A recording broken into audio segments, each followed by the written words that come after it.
আসসালামু আলাইকুম।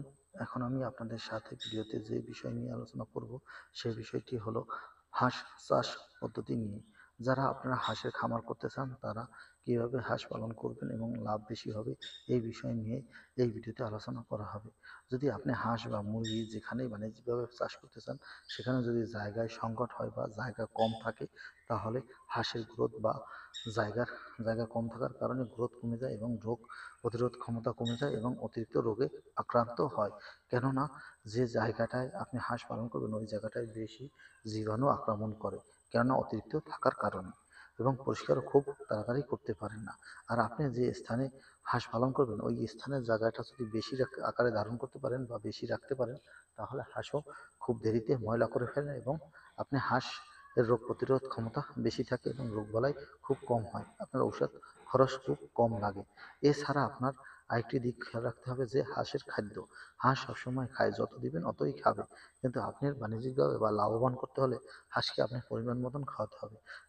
এমন বাইলে খাওয়াতে হবে যাতে আপনার হাঁসের সব ধরনের পুষ্টি পেতে পারে। কেননা আপনি শুধু এক ধরনের খাবার বা আমরা যে ধান ব্যবহার করি বা চাউল ব্যবহার করি, এই চাউলের পুরোটা খাওয়াইলেন শুধু ভুট্টা জাল দিয়ে, তাহলে আপনার হবে না। আবার শুধু ধান খাওয়ালেন, হবে না। কেননা ধান খাওয়ালে ডিম বেশি পারে, কিন্তু এজন্য সবসময় ধান খাওয়ানো যাবে না। আবার ফিড বেশি খাওয়ালে চর্বি হয়ে যায়, এজন্য আপনার বেশি ফিড খাওয়ানো যাবে না। এবং রোগ বালাই যদি যেতে না আসে, এজন্য সুষম খাদ্য দিতে হবে এবং এক পদের খাবার খাইয়ে রাখা যাবে না। এবং হাঁস দিনের বেলা ছাড়তে হবে, যেরকম এরকম গের করে ছাড়তে হবে, যাতে বন্য প্রাণী বা অন্য কোথাও না যেতে পারে, কোনো পশু পাখি দ্বারা আক্রমণ না হয়, সেদিকে খেয়াল রাখতে হবে। কেননা আপনার একটি হাঁস চলে গেলে বা একটি হাঁস আক্রান্ত হলে বা মরে গেলে আপনার অনেক টাকা লস হবে, কেননা আপনার ওর থেকে কোনো প্রফিট পাবেন না।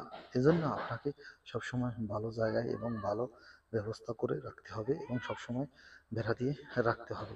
এভাবে যদি আপনি বেড়া দিয়ে রাখতে পারেন বা ঘের করে আপনি সের মধ্যে যদি পালন করতে পারেন, তাহলে আপনার লাভ বেশি হবে। আর যদি আপনার দিনার দিন আপনার ক্ষেতের হাঁস কমতে থাকে, তাহলে আপনার লাভ খুব কম হবে বা রোগাক্রান্ত হলে।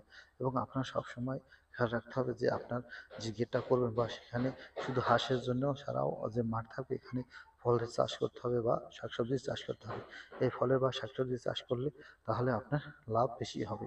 এবং আপনি এর সাথে সাথে হাঁসের সাথে সাথে ছাগল বা গরু পালন করতে পারেন। দেখেন কি পরিমাণ ঘাস হয়েছে, এই ঘাস যদি আপনি পরিষ্কার করেন বা কেটে সাফ করে দেন, তাহলে এটা করবেন কি, এটা গরু ছাগলকে খাওয়াতে পারে। এজন্য আপনারা সবসময় আপনার ক্ষেতের মধ্যে যে ছাড়বেন হাঁসগুলো, সেই স্থানগুলো সবসময় পরিষ্কার রাখতে হবে। জুব জাবার রাখা যাবে না, তখন কেন লতায় পেঁচিয়ে বা যে কোনো কারণে কমে যেতে পারে, হাঁসের সংখ্যা কমে যেতে পারে বা হাঁস না আসতে পারে, ওখানে লুকিয়ে থাকতে পারে।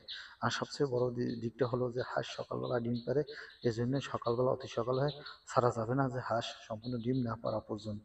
তখন আপনাকে ছাড়া যাবে না, তখন আপনার ডিম খুব কম পাবেন, নাহলে পানিতে ডিম পেড়ে দেবে, এতে আপনার ডিমের কস্টিং খরচ বেশি হবে।